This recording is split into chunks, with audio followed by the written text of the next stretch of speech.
22. We're back, episode 22, talking about relationships. First off, It's honestly surprising that we haven't really covered it. I feel like we might have somewhat. I mean, obviously in certain episodes we might have covered it briefly. I don't think we've had a dedicated episode. we're the only ones to talk about evolutionary psychology before relationships. Which actually plays a part in relationships. But first off, to nurture our relationship, how you doing today? I'm doing great, dude. I've been feeling like $1 million for like the last week and a half, 2 weeks or something like that. It's been really good. It's been really good. I had a great workout in the gym today. I had a good day at school. It's pretty chill. Nice. How about you? How you? I'm doing good. Doing good. I'm just in the beginning part of my week, so no work the last couple of days. I was in Carmel with Nicole over the weekend. Nice. Dude, shout out Refuge Spa. You gotta go there. If you ever go to like Monterey or Carmel, there's this spot that we went, and basically you pay $60 to get in. It's for the whole day, but you're probably not gonna spend the whole day there. They have a cool pool, and then we have. Oh, true. That shit's gonna be loud as fuck. As you can see, we run a real high budget production here. Yeah. Exactly. But yeah, at Refuge Spa they have like a cool pool, they have a warm, they have a hot, and then they have an ice cold. And they have 2 saunas, a steam room, and you just go there and kick it the whole day. That sounds so fun. You come in and out. Dude, I got into the ice cold one, it's colder than the ocean. Like it's freezing. Like I got in there and it's a silent policy, no phones, so everyone's hella quiet, and I got in, I got out, and I was like, oh shit. But it was hella relaxing, and yeah.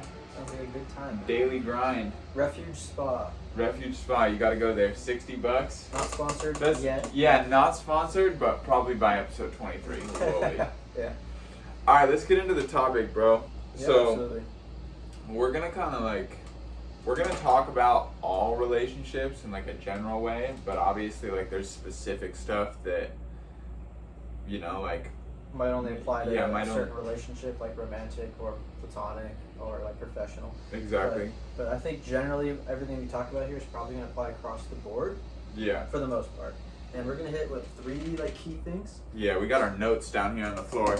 So the first thing we're going to talk about is like the elements of a healthy relationship, which is going to be like a lot of stuff that you've probably heard before and that we've talked about in other episodes.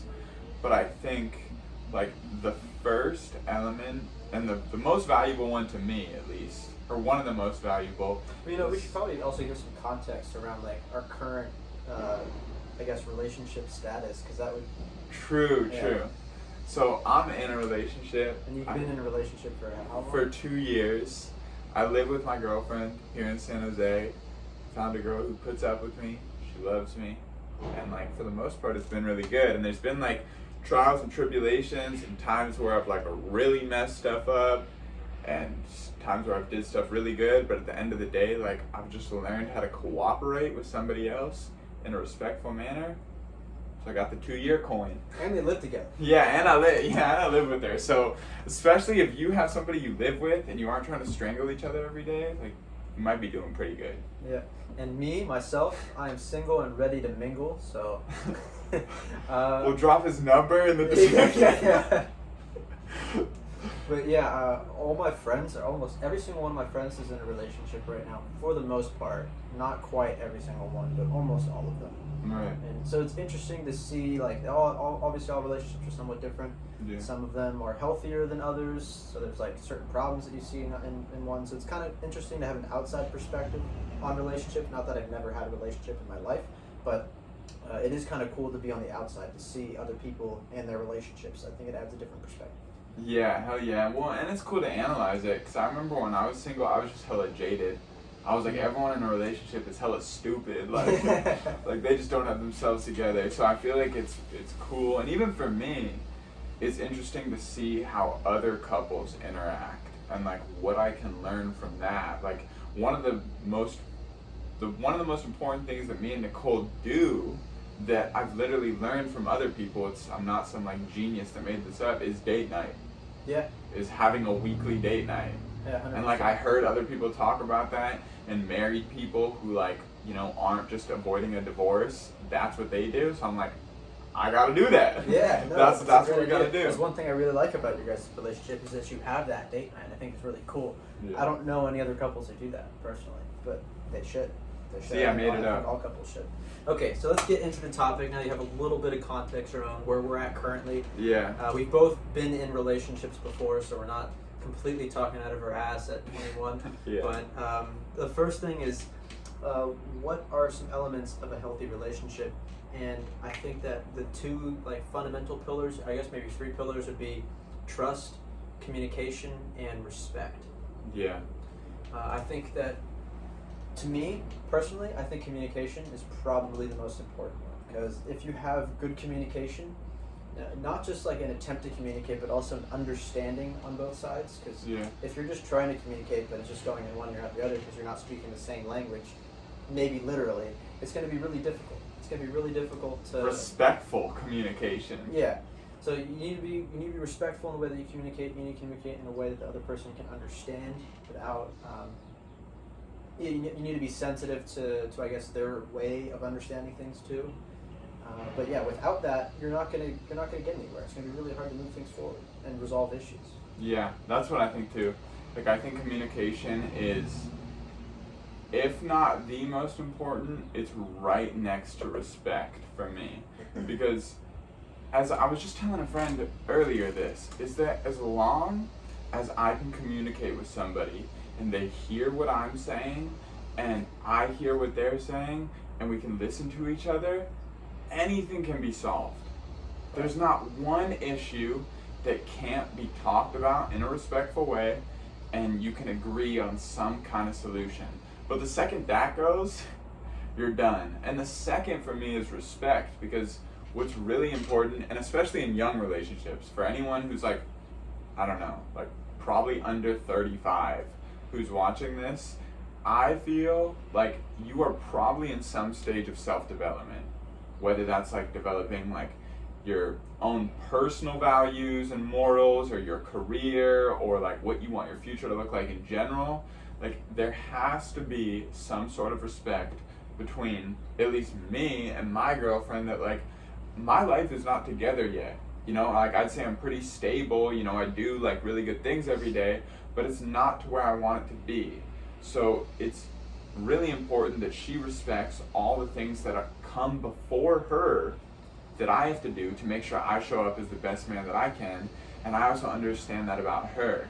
If she's got to stay up late and do homework, I'm not like, oh damn, this sucks, like you should be in bed with me, or like we should do this. Like, no, like that's what you have to do to achieve your goal, and like I'm able to respect that and see the bigger picture. Yeah, respecting the other person's independence, their own like personal path in life, as well as like what their boundaries are. Yeah. Having those boundaries clearly defined and agreed upon is important, not just in the bedroom. Yeah. Everywhere. And yeah, I think that rings true for all relationships, right? Like with friendships as well. You need to be respectful of the other person's time. It also applies professionally. Like you gotta, particularly in the professional world, you need to be respectful of another person's time. Right. And yeah, that just comes down to basic respect. For me personally, I think that trust is a bit more important than respect. If I had to rank those elements, I would say number 1 is communication, number 2 is trust, and then number 3 is respect. That's my personal take. And yeah, because if there's no trust, that's gonna rot. Like it's like a cancer in the relationship that's gonna spread. And trust doesn't just have to mean like, okay, you trust this person's not gonna cheat on you, or you trust that this person is gonna like have your back or whatever. I think it also is trust that they're telling the truth, that they're honest with you. Because if you don't trust that they're being honest with you, then communication evaporates, because then you don't know what they're saying is true, or if their intentions are genuine or anything. So it kind of it'll be like a black rot in your relationship if you remove trust. Yeah, I agree, and like I'm super lucky. Like I'm almost spoiled in this category because I've had relationships that haven't worked out in the past, and it wasn't necessarily because of trust. I know that there's a lot of people that experience failed relationships because of trust. so it doesn't even pop up in my mind right away. But definitely, if I didn't think Nicole was telling me the truth, Nicole is my girlfriend, I don't know why I said that, but she has a name, she's not just my girlfriend. Yeah. And like, if I didn't trust Nicole to tell me the truth all the time, or didn't trust her to make the right decisions with her life, or didn't trust her to even be loyal to me, there's no way it would work out. Right. And that goes right, they're all intertwined, because Yeah. it goes right back to communication. We can't have honest and respectful communication if I don't trust you. Right. And we probably can't communicate if you don't respect me. Right, so that's why I put communication at the top, and Yeah. and trust and respect underneath is because without trust and respect, your communication is not going to be great. It's not going to be very good. So it's not going to be effective. So yeah, I think those are generally like the 3 solid pillars of what would make for a healthy relationship. Yeah. Now, I'm personally of the belief that you can have a healthy relationship and it could still not work due to issues of compatibility. True. I think that sometimes like you're simply going to have certain values that you can't get past. Like there's sometimes people have different Like an values. example. Oh man, it's kind of hard to think of an example at the moment. I guess the better example of like mixed like a compatibility making the relationship not work, even if there's like trust, respect, and communication, would be like if you're just not compatible across too many dimensions. Like let's say some person is extremely open and the other person is not very open. You're going to run into a lot of challenges, and you're going to run into recurring problems, and no matter how much you communicate about those problems, the problems are going to continually rise just because of innate differences in your personality. Right. Same thing for agreeableness. Like let's say one person is super duper disagreeable and one person's agreeable. Right. Well, the agreeable person's kind of just going to get walked all over. And it's going to be hard to communicate that because they're super agreeable, they don't want to have any conflict. And if the disagreeable person is always creating conflict because that's just how they are, that's their temperament.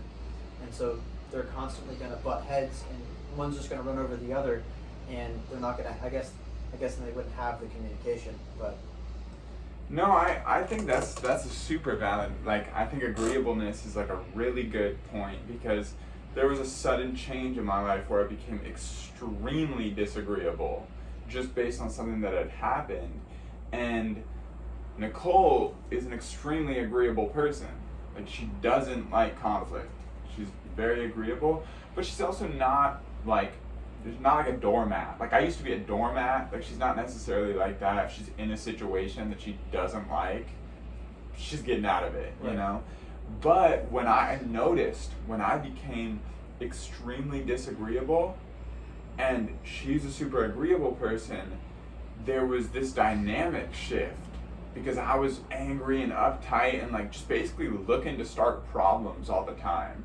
You know, and because she was somebody, or she is somebody who avoids conflict, there was like a lot of like weird dynamics that popped up, and it took me looking at my own actions and being like, okay, whoa, like I'm way off the board here, and bringing that back in. But that would be a different story if I was just a disagreeable person to start. yeah. You know? Yeah, because like, it we just wouldn't be able came to up fix because that. of life circumstance. But if you just had that temperament, Yeah. it would be much harder to fix because that temperament's rooted in like your deep past, right? Yeah. And so that applies to other things. Like a superficial example would be conscientiousness. If you don't know what I'm talking about the big 5. These are like the most empirically validated personality metrics that we have so far. Right. Openness, conscientiousness, extroversion, agreeableness, neuroticism. But yeah, if one person's really high in conscientiousness, the other person's really low in it, the person who's really high in conscientiousness is going to be high in something called orderliness. So they're going to be the ones to clean up everything. And that can cause problems in relationships. One person, even if they're just slightly more orderly than the other one, is going to be always cleaning things up first, and so that's going to create problems. Right. And you don't want to be the one cleaning things up all the time. Yeah. So that's a superficial example, but these are things that create problems in relationships that can be recurring, even if you communicate, even if you have trust and respect. These problems might just continually come up and eventually wear the relationship down.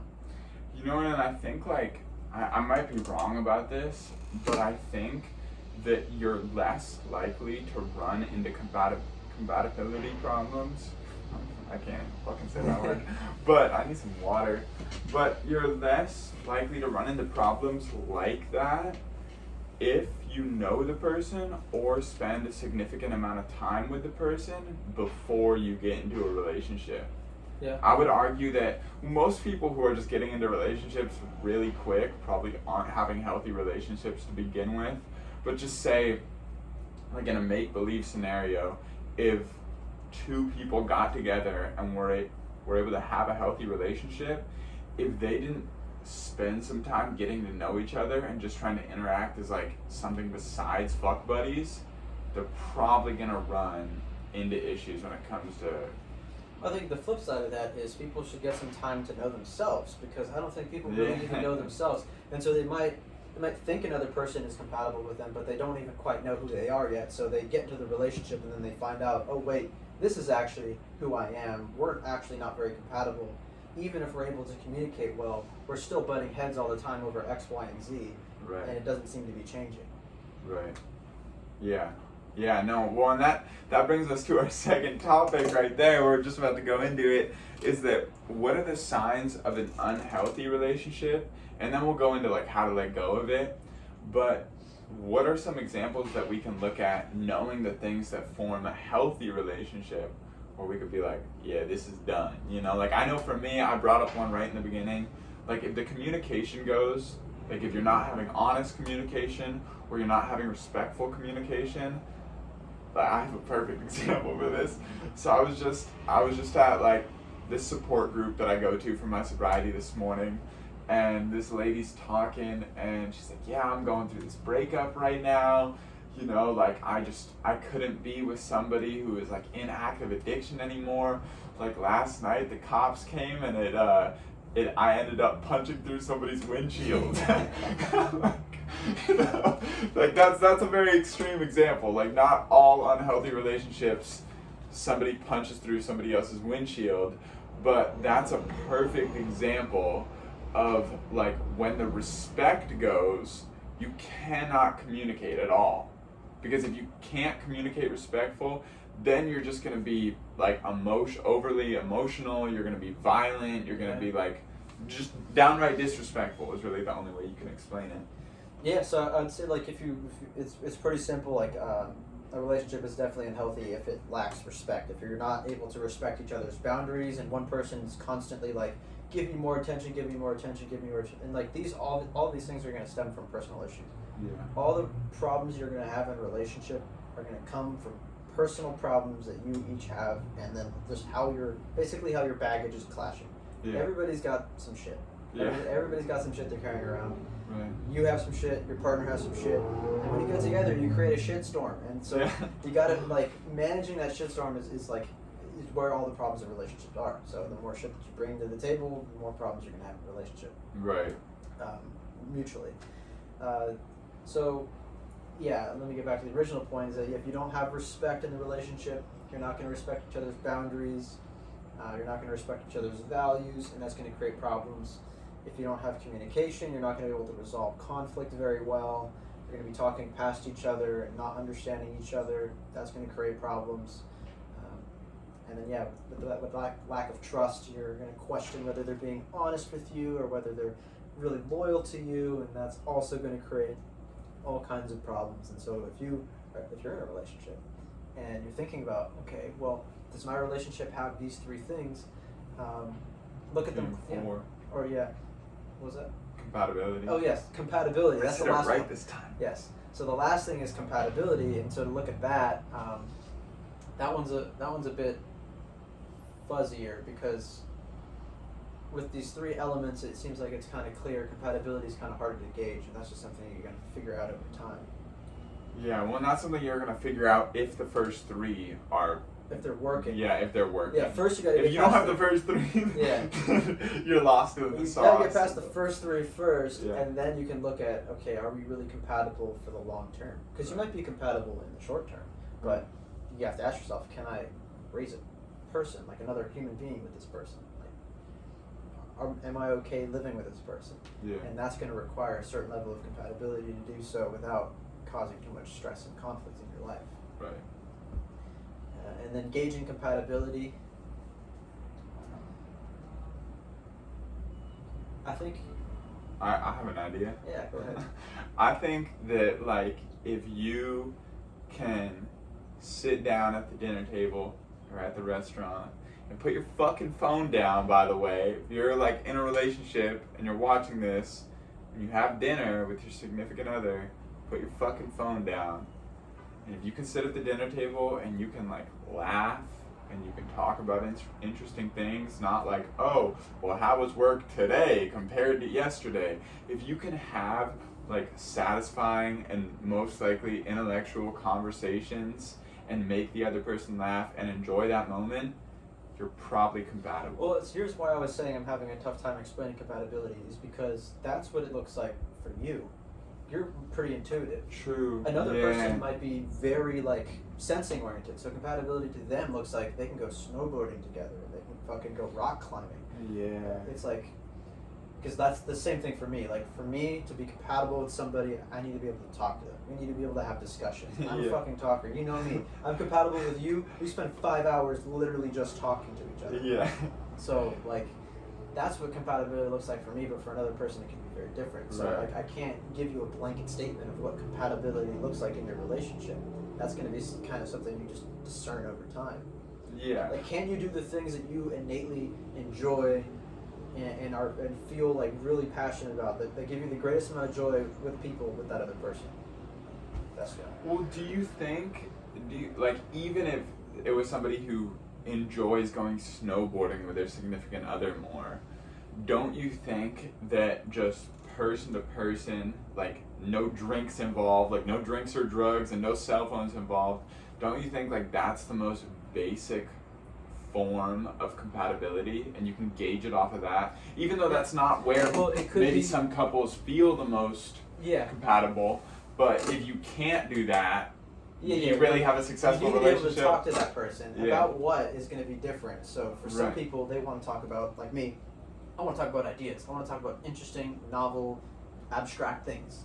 Right? This is what we're doing here. We're talking about relationships, which is kind of like this abstract thing, and we're going into it. That's what I like. Yeah. Other people aren't so interested in that, and they kind of want to talk about, I don't know, people and events. They want to talk about celebrities or sports or what's going on in their own lives, and that's more interesting to them. Yeah. So if you're able to talk to the other person about the things that you're genuinely interested in, and you both are mutually interested in it, or at least respect each other's interests enough to understand them, then I think that shows a certain amount of compatibility.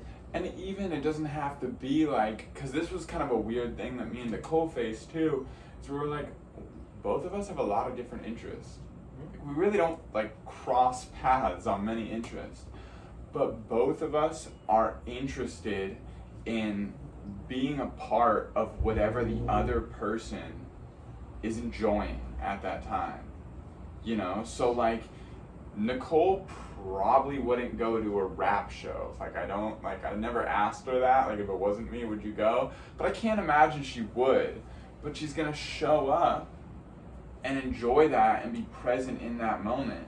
In the same way that, like, I'm not a huge gamer, but, like, she likes to play Minecraft, so, like, I'm down. Right. Like, I don't have anything against it. I'm not super passionate about it, but there's some type of agreement that we're gonna do our best. Here's the thing, and I'll bring it back to the personality assessment. You're both high in openness, so you both have a temperament where you are willing to try and explore other things. Right. Some people aren't like that. Yeah. So if, let's say, Nicole wasn't high in openness and she wasn't willing to explore your interests as much, that might create problems. So that's why I'm talking about compatibility on the personality level. Right. Some people, they have a lot going for them, but they're just not compatible on that personality level. Yeah. Which can be rough. But yeah. But at least you'll have a nice breakup. I mean, it won't be any hands through windshields, you know? That's true. You want to have the first three. I think even if you're not compatible, you can maybe make it work. Maybe make just with the first three. Yeah. And then the compatibility is just like the cherry on top. Well, because I think a lot of people get into relationships or get stuck in situations, whether they have a kid or they get married or whatever, and, like, where they weren't necessarily with the best person that they could be for them. And I think those people that at least learn to develop the first three are able to make it work, you know? It does mean that there probably is somebody else that's better for them out there, But it doesn't mean that if you're not super compatible, that you won't have, or that you can't have like a successful relationship. Right, and I think compatibility is obviously like it's a spectrum, right? So there's some people who you're going to be totally incompatible with, as in you're complete opposites in every dimension of your personality. Yeah. You're super high in openness, they're very low. You're very low in eroticism, they're super high. That's somebody who you probably wouldn't even get into a relationship with, because when talking to them, you just get that. Right. But then there's other people who you might be perfectly compatible with. And so at a certain point, it's going to be good enough. And then what's more important is that you have those three fundamental things. You're able to communicate, that you have trust, and that you have respect, because that's really like the foundation of the relationship. Well, especially when it comes to romantic relationships, all relationships across the board, what I found is that I like different levels of compatibility based on what the relationship is. Like, I would never ever be with a girl that's like you. Like, I just wouldn't, you know? Like, because it's not what I desire in my intimate relationship, you know? In my, like, romantic relationship. Like, we will sit here and discuss ideas for, like, probably 10 hours when we live together, but that's not what I desire in my romantic relationship. Like, my friendships and my business relationships, hell yeah, but it's just different when it comes to romantic, you know? Yeah, we're all looking for somewhat different things, and we're compatible with many different types of people. And so Right. somebody might want this type of person as a business partner, and this type of person as a close friend. And even within your friendships, like, you don't want all your friends to be exactly the same, and they're usually not. Like, because people have different personalities, so there's some variety in all of your relationships. And some people you're more compatible with, some people less. But yeah, I think ultimately going back to the original thing is like, it's what's more important than compatibility is definitely those three. That you have the communication, the trust, and the respect, and you can get along with somebody who you're not super compatible with. Right. And it is really just the cherry on top. And do we want to touch on, like, maybe like what somebody can do to get out of an unhealthy relationship? Well, it's tough because, like, is the relationship unhealthy due to the three issue? Like, because if you don't have trust, respect, and communication, that's going to be a much harder relationship to get out of than one where it's just you guys just aren't compatible. Like, there's just some personalities that don't mesh very well. I think, like, the biggest thing, and it's what I do in all situations I'm unsure about, is you need to sit down and be vigorously honest with yourself. Yeah, it starts with you, for sure. You just need to sit down and look at the situation. Like, what am I gaining from it? What am I losing from it? Am I happy? When am I happy? Oh, only when we have sex? Okay, you're probably in the wrong relationship, you know? But sit down with, like, a pen and a piece of paper and look at what's going on in your relationship and write pros and cons. Well, why do I like it? Why am I staying in it? Now, why would I want to leave? And see it out on paper and discuss it with somebody else, and in time, if not right then and there, you'll get the right answer. But you won't get that right answer if you live in delusion, you know, if you live in just like, oh, we'll make it work, or that doesn't really matter. It's like, oh, we fight a lot, but it's okay. Like, that's not going to work. And I think that's good for figuring out whether you should leave the relationship or not. The next question is how do you leave it? That's a tougher one, I think. Yeah, well, I think, like, it's all situational, you know? Right. If you got a situation like the one I was explaining earlier, you gotta figure that out legally. If there's no respect, you should just walk away. Yeah. Anything you communicate is just gonna be, she's gonna get shit on by the other person. They don't respect you. Yeah. If there's no trust, I would say likewise, because if somebody doesn't trust you or you don't trust them, it's kind of a volatile situation. Yeah. This is when we hear about breakups that get kind of violent, when there's not respect and not trust. I think that if you don't have those three things, like, the breakup's going to be messy. Yeah. It's going to be pretty bad. But if you have those three things and it's just the compatibility thing, you're just going to be like, it's just going to, you have the communication so you can communicate it. You have the trust and the respect, so you're going to be able to go your separate ways relatively peacefully. Yeah. So that's hopefully that's like the best case scenario. Well, even sometimes, like, so, like, the first relationship that I was in, like, I didn't have all three.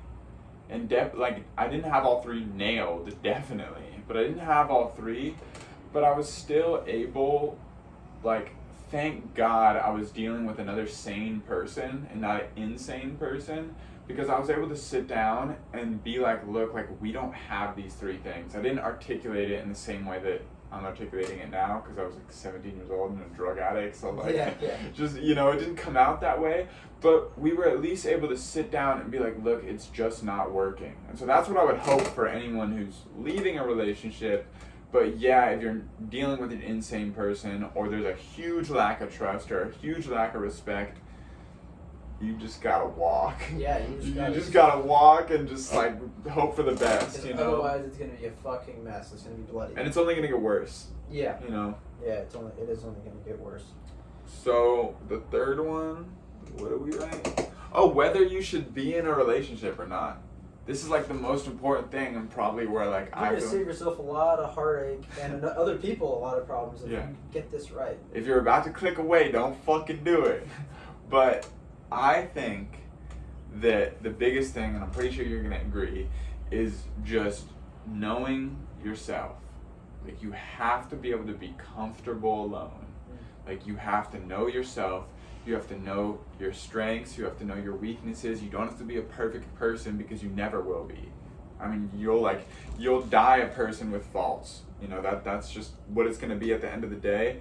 But you gotta take some time to understand yourself and know like where you stand with life at that time. So when you go into that relationship, you can properly respect, you can properly communicate, and you can properly trust the other person. Because if I've noticed that when I haven't had those things in myself, I just project them outwards. And that's what creates all problems in relationships. Yeah, I've got two things to say about that. It starts with you. If you don't trust yourself, if you don't respect yourself, and if you can't communicate with yourself, what makes you think you're going to do any of those with another person? Yeah. So there's that element. The other element is that when you're getting into relationships, or when you're thinking about doing it, you can't do it out of a sense of desperation or loneliness. You should be coming into the dating world from a sense of abundance, so that it's a decision, not like something you're being forced into out of insecurity.